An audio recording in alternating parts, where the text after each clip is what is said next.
Jetty की smart class में आप सबका स्वागत है। आज हम पढ़ रहे थे किसके बारे में? लिमिटेशन के बारे में कंप्यूटर के। और कल कहाँ तक लिखे थे हम लोग? एप्लीकेशन वाला हो गया था बेटा, यानी कि कंप्यूटर का यूज कहाँ कहाँ होता है। तो I think staff grocery store पे तक हम लोग बात की थी, एटीएम का फुल फॉर्म भी लिखे थे। और कंप्यूटर का यूज ये ट्रेवल में भी है, रेल और बस ट्रांसपोर्टेशन में भी है, एजुकेशन में भी है, लाइब्रेरी में भी है, और एंटरटेनमेंट के लिए भी कंप्यूटर का यूज किया जाता है। इसीलिए मैंने कहा था कि कंप्यूटर के लिए एक वर्ड यूज किया गया है जिसका नाम क्या है? वर्जिटाइल। वर्जिटाइल का मतलब क्या होता है? बहुउद्देशीय, जिसके बहुत सारे उद्देश्य हो।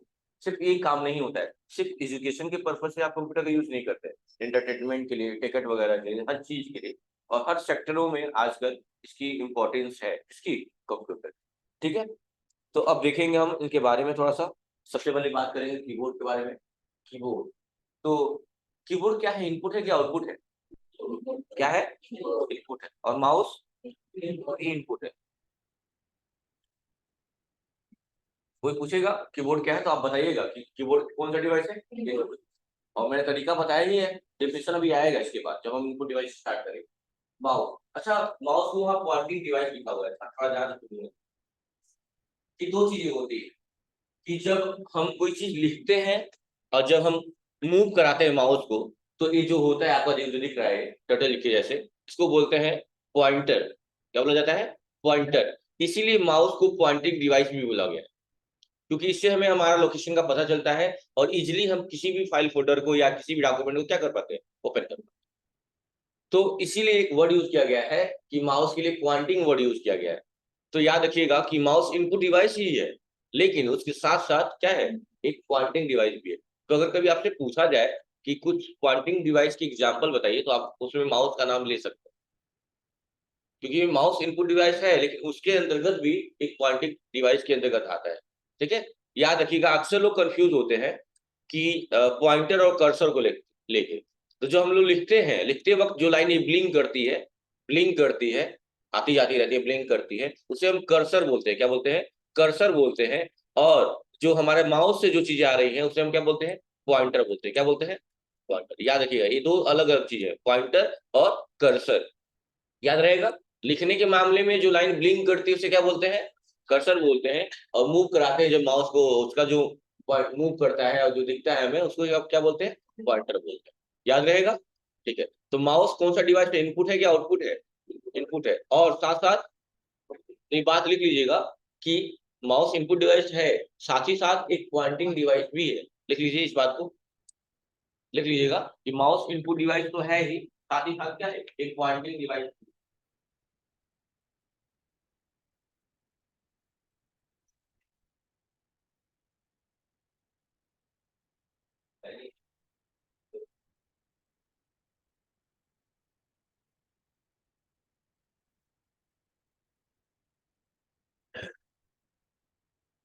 हो गया क्या? तो चलिए आगे चलते हैं। अगला है हमारा माइक्रोफोन। माइक्रोफोन क्या कौन सा डिवाइस होगा? इनपुट होगा, क्योंकि इससे हम क्या करते हैं? अपनी आवाज का इनपुट देते हैं, सुनते नहीं है, कुछ रिजल्ट नहीं मिलता है हमें, इसलिए माइक्रोफोन क्या है? मैंने एक बात समझाया था आप लोगों को, एक बात बोला था मैंने कि स्टार्टिंग में तो आप लोग नॉर्मल भाषा में समझ लीजिए कि कंप्यूटर का कोई भी भाग तो हमें कुछ दिखा दे या हमें कुछ सुना दे वो आउटपुट है। जो नहीं दिखाएगा, नहीं सुनाएगा, वो क्या कहलाएगा? इतनी बात मैंने कहा था, सिर्फ अपने तक ही रखिए, ये समझने वाली बात है, क्योंकि जब हम डेफिनेशन देंगे तो थोड़ा मॉडर्न तरीके से देंगे, लेकिन ये दिमाग में कॉन्सेप्ट बनेगा तो इजीली किसी को भी कैटेगराइज कर सकते हैं कि माइक्रोफोन क्या है, प्रोजेक्टर क्या है। प्रोजेक्टर हमें दिखाता है तो आउटपुट है। माइक, माइक से सुनते हैं क्या? उसके तो स्पीकर है और स्पीकर आउटपुट है। माइक क्या है? माइक को कौन सा डिवाइस है? माइक को भी माइक्रोफोन का वर्ड यूज किया गया है, ठीक है, दिमाग में रखिएगा। तो यही बात यहाँ पे कहा गया है माइक्रोफोन को लेके। ठीक है, अगला देखते हैं, अगला क्या है? क्या है? Digital camera. कैमरा भी क्या है? इनपुट है। क्यों? क्योंकि सामने बैठे जो भी व्यक्ति होते हैं, जिनकी भी होते हैं, उनकी इमेज को सिर्फ कैप्चर करता है, यानी आपकी इमेज को लेता है, रियल नहीं दिखाता है, इसलिए कैमरा भी क्या है? इनपुट ही। ठीक है, तो ये है कीबोर्ड। आपका क्या है? कीबोर्ड। कीबोर्ड में बहुत सारे बटन होते हैं, ये बात आपको पहले से पता है, और हर एक बटन का अलग अलग यूज है। हर एक बटन का क्या है, इसमें अलग अलग यूज है। तो आज की क्लास में हम यही सीखेंगे कि किस बटन का क्या यूज है। ठीक है, तो कीबोर्ड का जो सबसे पहला बटन होता है वो होता है ESC, जिसे पूरे तरीके से बोलते हैं एस्केप बटन। क्या बोलते हैं? एस्केप। एस्केप की स्पेलिंग आपको पता ही होगा, ESCAPE। एस्केप का मतलब क्या होता है? एस्केप का मतलब क्या होता है? बोलते हैं ना, the थिef escape away from the police, यानी कि भाग निकलना, बचना। ठीक है, तो एस्केप का मतलब होता है सुरक्षा या बचाव। क्या होता है? सुरक्षा या बचाव। यानी इसके बटन का यूज उस कंडीशन में किया जाता है, मान लीजिए हम कोई काम कर रहे हैं, सडनली हम कुछ ऐसी जगह पे आ गए जिसके बारे में हमें आइडिया नहीं आ रहा है कि हम कहाँ आ गए, उस वक्त एस्केप बटन दबाते हैं तो आप वापस उसी लोकेशन पे आ जाते हैं जहां आप कार्य कर रहे होते हैं। एस्केप क्या करता है? सुरक्षा या बचाव का काम करता है। ठीक है, और वो वापस कहाँ लाके छोड़ देता है? जहां आप कार्यरत रहते हैं वहीं लाके आपको ड्रॉप कर देता है। ठीक है, उसके बाद ये F1 से लेके F12 तक कहलाते हैं फंक्शंस की। क्या कहलाते हैं? फंक्शंस की, जो किसी ना किसी फंक्शंस के लिए यूज होते हैं, अन्यथा इनका यूज नहीं किया जाता है। जैसे आपने देखा होगा F1 यूज किया जाता है हेल्प के लिए, आगे बताया जाएगा, जैसे जैसे हम लोग आगे पढ़ेंगे ये हर एक बटन के बारे में बताया जाएगा। फिलहाल में बस इतना जानिए कि F1 से लेके F12 तक क्या होते हैं, फंक्शंस की होते हैं, जो किसी ना किसी फंक्शंस के लिए इनका यूज किया जाता है, अन्यथा इनका यूज नहीं करते हैं। F1 हेल्प के लिए होता है, किसी फाइल या फोल्डर को रीनेम करना है तो F2 दबा देंगे, फाइल नेक्स्ट करना है तो F3 दबा देंगे, सिस्टम को बंद करना हो तो अल्ट के साथ F4 दबा देते हैं। तो बहुत सारी चीजें हैं, लेकिन ये भी है कि अलग अलग एप्लीकेशन में अलग अलग यूज है इनका। टैली में कहेंगे तो कहीं वाउचर खोलने के लिए यूज किए जाएंगे, कहीं सिस्टम बंद करने के लिए यूज किए जा रहे हैं, तो कहीं रिपीट लास्ट सेक्शन कराने के लिए रहे, तो बहुत सारी चीजें आएंगी। फिलहाल में सिर्फ आपको ये याद रखना है कि F1 से लेके F12 तक क्या होते हैं आपके फंक्शंस की होते हैं। क्योंकि फंक्शन की स्पेलिंग किससे स्टार्ट होती है? एफ से, इसीलिए इसको F से डिनोट किया जाता है। ठीक है, जो किसी ना किसी फंक्शन के लिए यूज किए जाते हैं, अन्यथा इनका यूज नहीं होता है। बात क्लियर है? ठीक है, उसके बाद देखिए, उसके जस्ट नीचे ये नंबर है, नंबर, ये सब क्या है? नंबर है। देख सकते हैं आप लोग, नंबर है ना? तो नंबर यहाँ पे दिए हुए हैं और नंबर यहाँ पे दिए हुए हैं, लेकिन सही मायने में आप नंबर का अगर यूज करना है तो आप यही करें। जैसे कि खाना हाथ से भी खा सकते हैं और स्पून से भी खा सकते हैं, लेकिन हर चीज का एक मैनर होता है। वैसे ही नंबर दोनों जगह दिए हैं, नंबर आप यहाँ भी यूज कर सकते हैं और यहाँ भी यूज कर सकते हैं, लेकिन अगर प्रॉपर मैनर में देखा जाए तो नंबर का यूज आपको यही करना चाहिए। और इस एरिया को बोला जाता है नंबर पैड। क्या बोला जाता है? Number pad. क्या बोला जाता है? Number pad. नंबर पैड इसको बोला जाता है। और ये नंबर पैड तब काम करता है जब आपका ये नम लॉक ऑन रहता है। क्या रहता है? ऑन रहता है। और जब नम लॉक ऑन रहेगा, कैसे पता करेंगे नम लॉक ऑन है कि नहीं? तो आप देख सकते हैं यहाँ भी एक नम लॉक का ऑप्शन दिया हुआ, दिया है ना? जैसे इसको दबा देंगे यहाँ लाइट जलने लगेगी, इसका मतलब कि उस टाइम आप रेडी हैं, कुछ भी टाइप करेंगे तो टाइप होगा, नंबर टाइप करेंगे तो नंबर टाइप होगा। लेकिन अगर फिर से आपने नम लॉक को दबा दिया, यहाँ लाइट बंद हो गई, इसका मतलब आप यहाँ कितना भी हाथ क्यों ना मारे, कोई स्क्रीन पे कोई टाइपिंग नहीं होगी। यानी नंबर पैड तभी काम करता है जब आपका क्या ऑन रहता है, नंबर। कई लोग पूरा कंप्यूटर पढ़ लेते हैं, जब फाइनल एग्जाम देने आते हैं कई बार ऐसा होता है कि नम लॉक बंद हो जाता है, कोई दिक्कत नहीं है, बंद हो जाता है कॉमन। तो उनको इतना नहीं समझ में आता है कि ये नंबर काम क्यों नहीं कर रहा है, वो तुरंत बोलते हैं सर देखिए कीबोर्ड खराब हो गया, चेंज कर दीजिए। तो आपके साथ ऐसी वारदात ना हो, तो पहले से प्री प्लान रही कि ये नंबर पैड तभी काम करता है जब आपका नंबर ऑन ऑन रहेगा तो वहां लाइट जलेगी। अगर नहीं भी जल रही है तो आपके दिमाग में ये कॉन्सेप्ट है ना, एक बार दबा के जरूर चेक कर लीजिएगा कि अब टाइपिंग हो रही है कि नहीं हो रही है। अगर इससे पहले नहीं हो रही थी तो अब नंबर दबा के देखिएगा अब टाइपिंग हो रही है कि नहीं, मतलब नंबर आ रहे हैं कि नहीं। लेकिन सही मैनर में वही यूज करना चाहिए नंबर का। आपने देखा होगा बैंक वगैरह में कहीं भी वही लोग यूज करते हैं, वही हाथ चेक किया जाता है। अब ऐसा नहीं है कि यहाँ यूज नहीं कर सकते नंबर का यूज आप यहाँ भी कर सकते हैं। ठीक है, लेकिन मैंने प्रॉपर मैनर की बात की कि वहां यूज करना है। लेकिन एक बात देखिए ध्यान से कि आप लोग देख रहे होंगे कि यहाँ जो नंबर्स बने हुए हैं उसमें दो दो चीजें बनी, देख रहे हैं ना? कोई भी यहाँ नंबर जो है सब पे दो दो चीजें बनी हुई। तो याद रखिएगा, ऐसे कंडीशन में जिस बटन पे दो चीजें बनी होती हैं, तो कभी भी उस बटन को अगर हम सिंगल अकेले बटन उसको प्रेस करते हैं, तो अकेले का मतलब समझ रहे हैं ना? तो उसी बटन को बिना किसी के साथ, बिना किसी के हेल्प के, अकेले मतलब ये नहीं चार पांच लोग को लेकर, ठीक है। अकेले का मतलब मैं यही कहना चाहता हूँ कि उस बटन को बिना किसी की हेल्प के, किसी मदद के आप दबाते हैं तो हमेशा नीचे वाली चीजें आती हैं, और अगर शिफ्ट के साथ दबाते हैं तो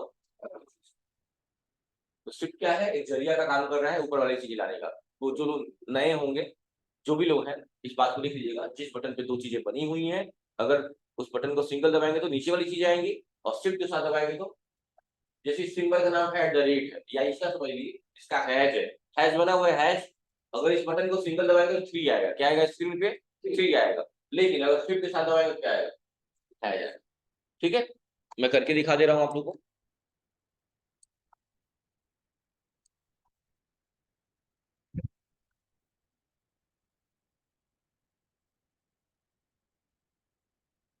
जैसे कि मान लीजिए विंडो R, मैंने नोटपैड ओपन कर लिया, नोटपैड ओपन कर लिया, और यहाँ देखिएगा मैंने वही 3 दबा रहा है तो देखो 3 आया, लेकिन वही शिफ्ट के साथ दबा रहे हैं तो देखिए क्या आ गया। तो ऐसे दिमाग में या तो याद हो गया तो ठीक, अच्छी बात है, नहीं अगर लगेगा कि लिखने वाला है तो लिख लीजिएगा कि जिस बटन पे दो चीजें बनी हुई हैं, अगर हम उसको सिंगल ही दबाएंगे, अकेले दबाएंगे तो नीचे वाली चीज आएंगी, और शिफ्ट के साथ दबाएंगे तो, ठीक है, कोई दिक्कत, ठीक।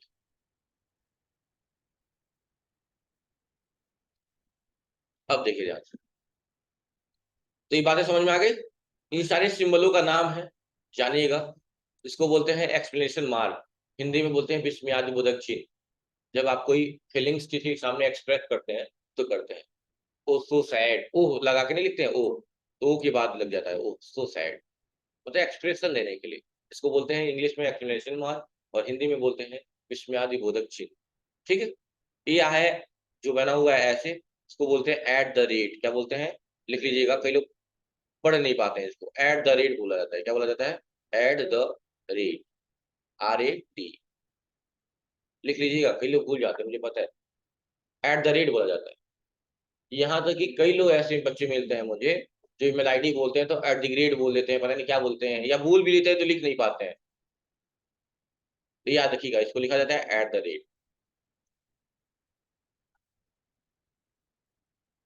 हो गया, चलिए आगे चले, आगे चले। अब देखिए, ये आपका हैशटैग है, ये आपका डॉलर है, क्या है, डॉलर का सिंबल है, ये आपका क्या है, परसेंटेज का साइन है, और इसको क्या बोलते हैं, अपवर्ड बोलते हैं। जैसे पावर लिखना है, 2 पे पावर 2 लिखना है तो ऐसे लिख सकते हैं आप, 2 अपवर्ड 2, इसका मतलब 2 पे पावर 2, अपवर्ड का मतलब ऊपर, ठीक है, क्या बोलते हैं इसको, अपवर्ड बोलते हैं, UPWARD, अपवर्ड। अच्छा, इसको क्या बोलते हैं, एंड बोलते हैं, क्या बोलते हैं, एंड बोलते हैं, इसको एंड बोला जाता है, ठीक है। और आपका स्टार दिख ही रहा है, स्टार कंप्यूटर में, और स्टार का ही यूज किया जाता है मल्टीप्लाई के लिए, पता है ना आपको, ये बात याद रखिएगा। स्टार का ही, जैसे कि गुणा का साइन आप ऐसे बनाते हैं, तो इसी को मान लीजिए गुणा का साइन है, हाँ, मल्टीप्लाई का। और कंप्यूटर टर्म में इसको बोला जाता है एस्ट्रिक बोला जाता है, क्या बोला जाता है, एस्ट्रिक, लिख लीजिएगा, एस्ट्रिक बोला जाता है, हाँ एस्ट्रिक, एस्ट्रिक बोला जाता है। और इसी स्टार का यूज किया जाता है किसके लिए, मल्टीप्लाई के लिए, इसके लिए मल्टीप्लाई के लिए, हो गया। और ये जानते ही आप लोग कि स्मॉल ब्रैकेट है, ब्रैकेट 3 टाइप के होते हैं, स्मॉल हो गया, एक करली या मिडिल जो भी बोलते हैं, हैं, और ये आपका बिग ब्रैकेट हो गया, क्या हो गया, बिग ब्रैकेट, ठीक है। अब इसके बगल में दो चीजें बनी हुई है, यहाँ पे देख रहे हैं ना, दो चीजें बनी हुई है, इसका मतलब क्या है कि एक डैश है, जैसे ऐसा लिख, जैसे डैश का यूज माइनस के लिए भी यूज किया जाता है, इसको E-B बोल सकते हैं, और A-B भी पढ़ सकते हैं, कोई दिक्कत नहीं है, क्योंकि माइनस का ही वर्ड डैश ऐसे ही लगता है भाई। अगर हमको, आपको वैसे लिखे A-B बोल सकते हैं, और A-B भी बोल सकते हैं, और एक लगता है जो नीचे वाला है, कोई ऐसे लगता है, यहाँ नहीं लगता है, यहाँ लगता है, कैसे लगता है, ऐसे लगता है, मैं बना दे रहा हूँ स्क्रीन पे, सामने देखिएगा, देखते रहिएगा, ऐसे, ए, एक तो ऐसे बन गया तो डैश हो गया, मान लीजिए ये डैश हो गया, आइए -B भी लोग यूज करते हैं, और ऐसा हो गया तो कि नीचे बना है, ऐसे बनेगा, यहाँ पे बना, इसका मतलब, इसको बोला जाता है अंडरस्कोर, क्या बोला जाता है, अंडरस्कोर, लिख लीजिएगा, तो बोलते हैं नीचे वाला दोनों बना है, इसको डैश, और इसको बोलते हैं अंडरस्कोर, क्या बोला जाता है, underscore. Under score, UNDER, under score, SCOR।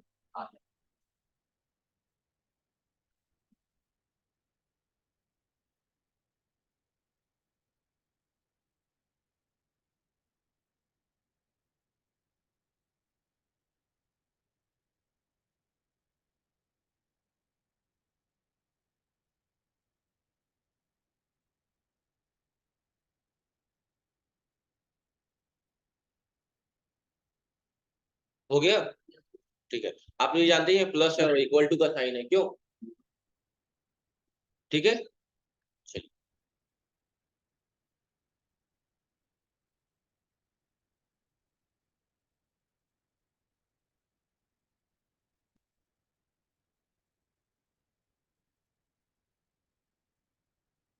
अब देखिए ध्यान से, ये है आपका बैक स्पेस। क्या है? बैक स्पेस का यूज आप एज ए इरेजर के जैसे यूज करते हैं। किसके जैसे? इरेजर। इरेजर का मतलब जानते हैं ना, रबर। किसी चीज को मिटाना है तो आप बैक स्पेस ऑप्शन का यूज करते हैं। सबसे पहले तो ये याद रखिए कि हम लिखना किधर से शुरू करते हैं, बताइए बताइए। तो हम लिखना स्टार्ट करते हैं किस साइड से? Left side. ऐसे लिखते जाते हैं, है ना? और राइट साइड के साइड में मूव करते जाते हैं। यानी लिखना लेफ्ट से स्टार्ट करते हैं और राइट साइड मूव करते हैं। ठीक है। तो जो बैक स्पेस होता है, जो कर्सर होता है, कर्सर के हमेशा कर्सर के हमेशा लेफ्ट साइड की चीज को मिटाने का काम कौन करता है? जैसे समझिएगा।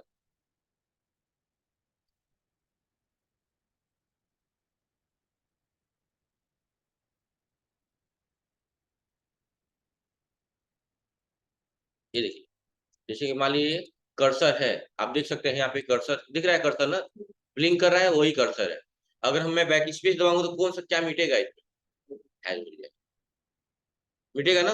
लेकिन मैं हैश पे से वापस लेते आ रहा हूँ, और अब मैं कर्सर को बीच में कर दे रहा हूँ, थ्री और हैश के बीच में। अब बैक स्पेस दबाएंगे तो क्या मिटेगा? तो याद रखिएगा, हमेशा याद रखिएगा कि जो बैक स्पेस होता है वो अपने लेफ्ट साइड की चीजों को मिटाता है। इस बात को लिख लीजिएगा एक लाइन में, कि बैक स्पेस बटन हमेशा लेफ्ट साइड की चीजों को मिटाता है। लिखिए। कोई ऑनलाइन क्लास भी ले रहा है? राधिका पटेल, अच्छा, पुराने हैं सब।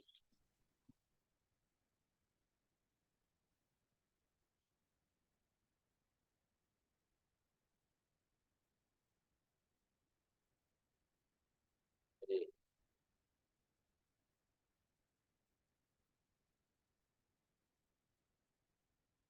हो गया। बैक स्पेस क्या करता है? लेफ्ट साइड की चीजों को मिटाता है। और एक बात और याद रखिएगा, डिलीट बटन का नाम तो आपने सुना होगा, डिलीट बटन भी कीबोर्ड में दिया हुआ है। तो डिलीट वैसे तो किसी चीज को डिलीट कर देता है, लेकिन लिखने के मामले में डिलीट बटन अपने से राइट साइड की चीजों को मिटाता है। जैसे कर्सर अगर मैं बीच में करता हूं, और आप जानते हो कि बैक स्पेस दबाएंगे तो क्या मिटेगा? थ्री मिटेगा। लेकिन यहीं पे अगर डिलीट बटन दबाएंगे तो क्या मिट जाएगा? क्या मिटेगा? राइट वाला क्या है? हैशटैग। देखिए तो मिट गया कि नहीं मिट गया? तो लिख लीजिएगा इसके नीचे जस्ट, डिलीट बटन लिखने के मामले में अपने से राइट साइड की चीजों को मिटाता है। डिलीट बटन लिखने के मामले में राइट साइड की चीजों को मिटाता है।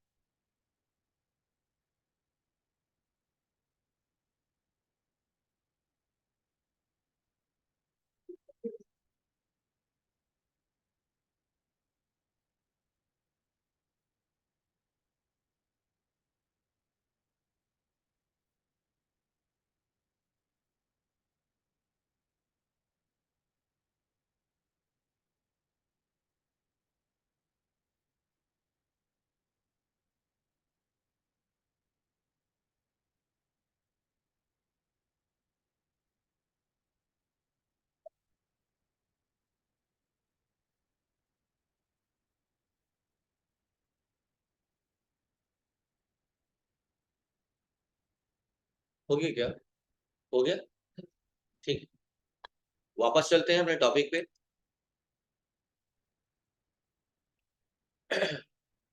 बात मत करिए। तो बैक स्पेस के बारे में समझ में आ गया। अच्छा, याद रखिएगा कई जगह बैक स्पेस लिखा नहीं रहता है, ऐसे एरो बन जाता है, ऐसे वाला। कई जगह कई कीबोर्ड में आप देखेंगे बैक, लेकिन जगह यही रहेगा, जगह नहीं बदलता। ऐसा नहीं किसी कीबोर्ड में बैक स्पेस यहाँ दे देगा, लेकिन कई जगह बैक स्पेस जगह ऐसे एरो बना जाता है, ऐसे इस टाइप का एरो बना रहता है, इस टाइप। इसका मतलब ये है कि वही लेफ्ट साइड की चीजों को मिटाना है। लेफ्ट साइड की चीजों को मिटाने का मतलब वही बैक स्पेस बटन, याद रखिए। अच्छा, अब देखिए ये है आपका टैब बटन, क्या है, और इसका नाम जान देंगे, सबसे बड़ा बटन जो कीबोर्ड का होता है उसका क्या नाम है, स्पेस बटन। तो याद रखिएगा, ये है आपका टैब बटन और ये है आपका स्पेस बटन। सबसे कीबोर्ड का सबसे बड़ा बटन लंबा यही होता है, स्पेस।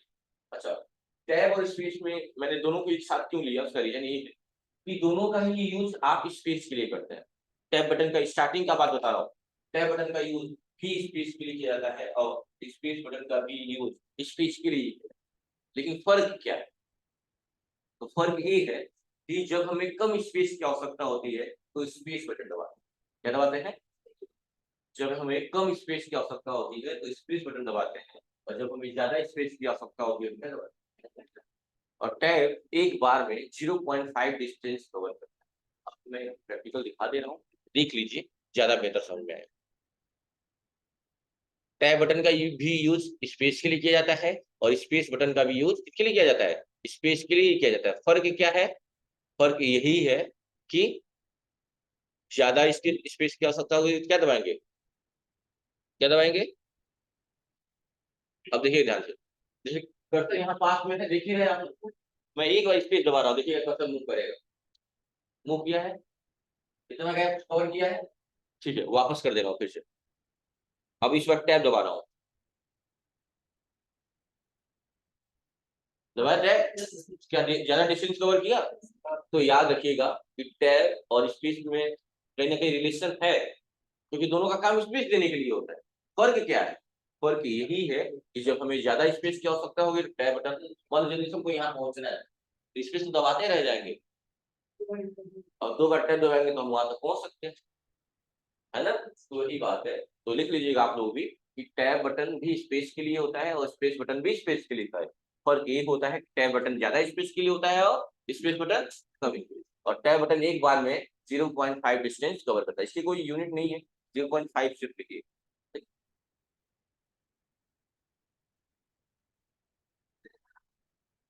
सबको समझ में आ रहा है, किसी को दिक्कत तो नहीं हो रही है।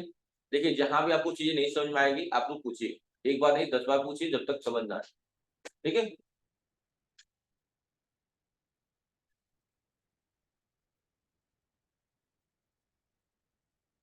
हो गया, चलिए वापस आ जाते हैं पॉइंट पे। तो टैब और स्पेस के बारे में समझ गए ना। उसके जस्ट नीचे लिखा है कैप्स, क्या लिखा हुआ है, कैप्स। कैप्स बना हुआ है कैपिटल शब्द से, और आप भी जानते हो कि कैपिटल का मतलब होता है बड़ा लेटर, हर चीज बड़ा। तो जैसे ही कैप्स लॉक को ऑन करते हैं, एक इसका इंडिकेशन हमें मिलता है कहीं ना कहीं, कहाँ, वही नम लॉक के जस्ट बगल में, यहाँ कैप्स लॉक का ऑप्शन जो दिया हुआ है, यहाँ भी लाइट जल जाती है। इसका मतलब कि आप उस दौरान कोई भी अल्फाबेट्स का यूज करेंगे सब कैपिटल लेटर में लिखेगा। यानी कि कैप्स लॉक अगर ऑन रहेगा तो कैसा लिखेगा, कैपिटल में लिखेगा, और ऑफ रहेगा तो कैसा लिखेगा, स्मॉल में लिखेगा। लिखेगा नहीं लिखेगा। लेकिन जो कैप्स लॉक है उसके साथ शिफ्ट के साथ कुछ बनता नहीं है, पटीदार कह सकते हैं। आपने देखा है जैसे आपस में बनता नहीं है, लोग कंपटीशन में रहते हैं, वही काम यहाँ भी है। शिफ्ट में और कैप्स में आपस में जो संबंध है इनके वो अच्छे नहीं है, ऐसा मान सकते हैं कि ये शिफ्ट अपोजिट काम करता है। क्या करता है, अपोजिट काम। आपको ये बात पता है, यहाँ मैं शिफ्ट भी लिख दे रहा हूँ, शिफ्ट भी लिख दिया। आपको ये बात पता है कि जब कैप्स लॉक ऑन रहता है और कोई भी अल्फाबेट लिखते हैं आप तो कैसा लिखते हैं, कैपिटल, कैपिटल लिखता है, स्क्रीन पे कैसा आता है, कैपिटल। लेकिन अगर उस दौरान शिफ्ट के साथ दबाएंगे तो सब स्मॉल लिखते हैं। अच्छा, कैप्स लॉक जब ऑफ रहता है तो कैसा लिखता है, स्मॉल। लेकिन उस वक्त अगर शिफ्ट के साथ दबाएंगे तो कैसा लिखेगा, ये है इनका। चाहे तो आप ऐसा लिख सकते हैं, एक डायग्राम बना के ऐसे, एक डायग्राम बना के ऐसे लिख सकते हैं आपको कि on off capital A, small में ए, स्मॉल ए कैपिटल ए, और कैप्स और शिफ्ट ऐसे लिख लेंगे तो दिमाग में आइडिया बना रहेगा, ठीक है। लिखना इसलिए होता है कि मान लीजिए कभी आपका भी इंटरेस्ट आया, आपका भी मन किया तो भी भी पढ़ा सकते हैं, कर सकते हैं जॉब, आइडिया कैसे आए, तो लिखने की आदत पड़ती है, तो लिखना नहीं, बातें छोटी हो या बड़ी।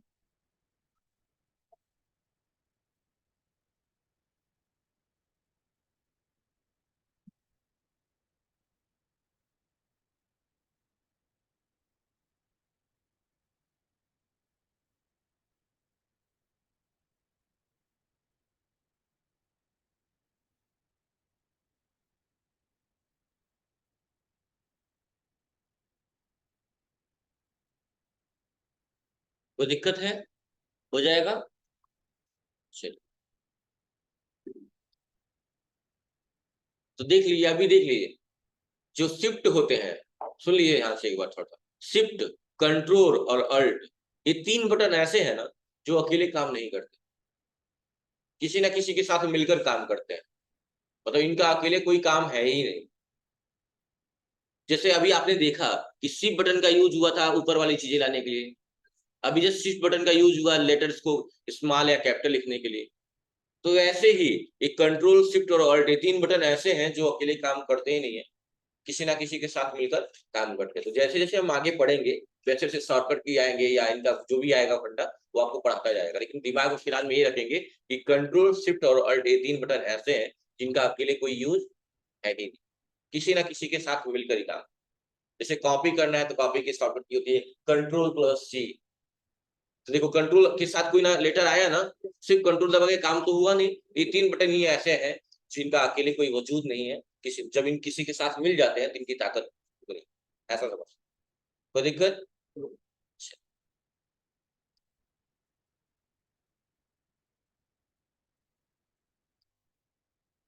ठीक है, यानी कि शिफ्ट, कंट्रोल और अल्ट, ये तीन बटन ऐसे हैं जो जिनका यूज अकेले नहीं है, किसी ना किसी का। अच्छा, ये जो बना हुआ है इसको बोलते हैं विंडो बटन। क्या बोलते हैं?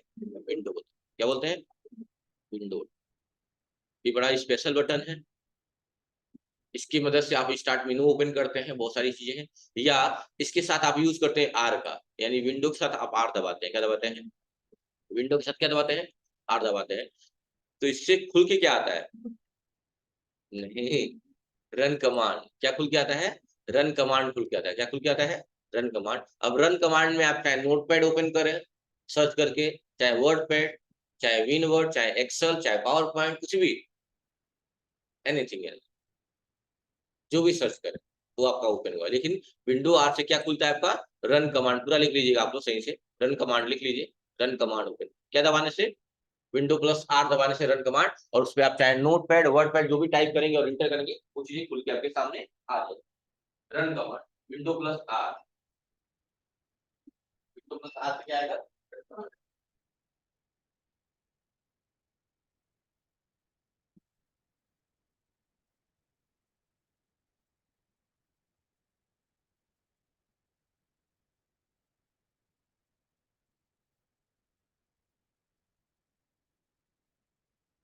हो गया क्या? कोई दिक्कत है क्या? चलिए। हाँ, किसका? इसका टाइट बताऊंगा, सब टाइट है बताऊंगा। दिमाग में वही तभी से बीप कर रहा है क्या? सब याद है मुझे, पता है क्या क्या बताया, एक टाइम पे बताया जाता है कोई चीज। ठीक है, इसलिए ड्रॉप किया हुआ, टेंशन फ्री। इसको टाइड बोलते हैं, टाइड। क्या बोलते हैं? टाइड। जैसे ऐसे ऐसे ऐसे सिंबल का भी कभी कभी हमें यूज करना पड़ता है, उसका यूज टाइड, इसको बोलते क्या है? टाइड। ये भी एक चिन्ह है, सिंबल ही है। क्या है? जैसे कि ये सिंबल था, स्टार सिंबल था, एंड सिंबल था, वैसे ये भी एक सिंबल टाइल्ड बोलते हैं। क्या बोलते हैं? TILD लिख लीजिए। टाइल्ड।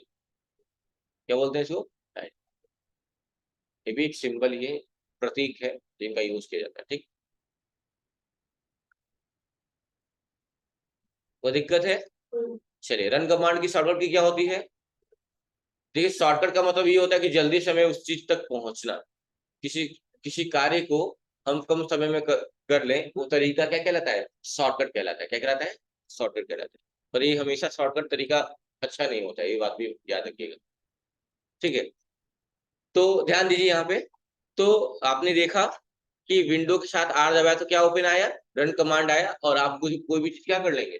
सर्च कर लेंगे, जो आपको सर्च करना होगा, चाहे नोटपैड टाइप करें, वर्ड पैड टाइप करें, जो भी है। तो एक सिस्टम से पढ़ा जाएगा, पहले हम लोग नोटपैड पढ़ा जाएगा अभी, लेकिन बाद में, अभी अभी पहले तो कीबोर्ड के सारे बटन के बारे में बात हो जाए। तो यहाँ तक समझ में आ गई बात? ये सारी चीजें क्या है? अल्फाबेट्स आपके, क्या है? अल्फाबेट्स। ठीक है, अब थोड़ा सिंबल की बात कर लिया जाए तो यम के जस्ट बगल में जो बना हुआ है इसको बोलते हैं कामा। क्या बोलते हैं? कामा। और ऊपर वाला जो सिंबल बना हुआ है वो क्या है? ऐसे सिंबल होता है, ऐसे होता है, इसका क्या मतलब है? तो हम लोग तो आज तो यही जानते थे कि 8 लिखा है यहाँ पे, यहाँ 16 लिखा है, तो जिधर मुंह खोल दिए वही बड़ा वाला हो गया, बड़का वाला। क्यों? इधर भी बना दिए। लेकिन आप जानते नहीं है कि इनका प्रोनाउंसिएशन अलग हो जाता है। इन सिंबलों का नाम, इस सिंबल का जो लेफ्ट साइड में मुंह खोलता है इसे बोलते हैं ग्रेटर देन। क्या बोलते हैं? Greater than. और जो राइट साइड में वो ओपन करता है उसे बोलते हैं लेस देन। लिख लीजिएगा, बहुत जल्दी भूलता है। कोई एक सिंबल याद करेंगे दूसरा अपने आप याद हो जाएगा। कोई एक याद कर लीजिए, दूसरा तो अपने आप याद हो जाएगा। बना लीजिएगा। जो लेफ्ट साइड में ओपन करेगा उसे ग्रेटर देन, और जो राइट साइड में ओपन करेगा उसे लेस देन बोलते हैं। सोचिए, ये दोनों वर्ड से आपने बस ओपन कर दिया कि 16 बड़ा है, 16 बड़ा है, लेकिन पढ़ने का यहाँ सेंस बदल गया। क्या पढ़ेंगे इसको? यहाँ पढ़ेंगे 8 इज लेस देन 16, यानी यहाँ छोटा है 16 से, और यहाँ पढ़ेंगे 16 इज ग्रेटर देन 8, यानी 16 बड़ा है 8 से। सिंबल एक जैसे ही मिलते जुलते हैं, लेकिन प्रोनाउंसिएशन बदल गया, सेंस बदल गया। ठीक है, तो याद रखिएगा ग्रेटर देन और लेस देन का यूज करेंगे। और नीचे क्या बना हुआ है? ये है कॉमा और ये है फुल स्टॉप। क्या है? Full stop. उसके बगल में देखिए, ये है आपका क्वेश्चन मार्क। क्या है? Question mark. उसके जस्ट नीचे बना है, इसको इसको बोलते हैं स्लैश। क्या बोलते हैं? स्लैश बोलते हैं। यस, यल ए यस यस, स्लैश बोलते हैं। स्लैश भी दो टाइप के होते हैं। अच्छा, आप लोग लिखना कितने से शुरू करते हो? लेफ्ट साइड से। तो आगे बढ़ते हो इधर ना, राइट साइड में आगे बढ़ते हो, जो आगे की तरफ झुका रहता है, आगे की तरफ, उसे बोलते हैं फॉरवर्ड स्लैश। क्या बोला जाता है? Forward slash. ठीक है।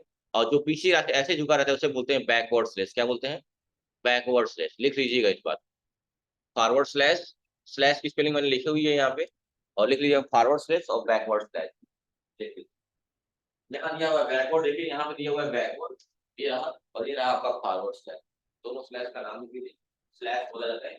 और फॉरवर्ड स्लैश का यूज और या के लिए भी किया जाता है। इसका जेंडर आपका मेल है या फीमेल है, तो आप अक्सर देखते होंगे ऐसे ही लिखता है, मेल या फीमेल वाला। आप देखे होंगे, अगर ध्यान दिए होंगे तो, कि मेल, और ऐसे लिखा रहता है ऐसे कि फीमेल, यानी मेल। इसका वर्ड यूज किया जाता है या के लिए, और के लिए। और मतलब क्या होता है? या।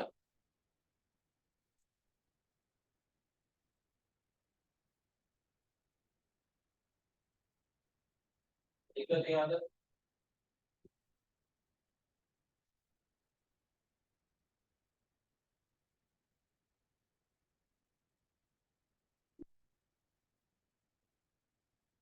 उसके बाद देखिए या तो ये आपका इंटर बटन है। क्या है? इंटर। कई जगह इंटर बना लिखा नहीं रहता है, ऐसे लाइन बनी होती है इसका, इस तरह लाइन बनी होती है। जैसे बैक स्पेस के लिए ऐसे लाइन लाइन थी, वैसे इंटर के लिए ऐसे थी। इसका मतलब होता है टू चेंज द लाइन। इसका मतलब क्या होता है? इस सिंबल का मतलब क्या होता है? To change the line.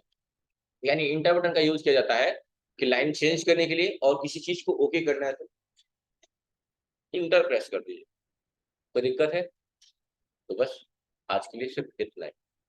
ठीक है, आप लोग टाइपिंग करते रहिएगा, और जल्दी प्रैक्टिकल भी स्टार्ट होंगे। ठीक है, पहले कीबोर्ड की साइड में बताऊं, और जितना आज तक मैं बताया हूँ आज, ये सारी चीजें मैं कल क्लास में पूछूंगा। आपको हर एक बटन के बारे में ऐसे ही एक्सप्लेन करना है मुझे, हर एक बटन के बारे में जितना अभी तक मैंने बताया। ठीक है, तो थैंक यू क्लास।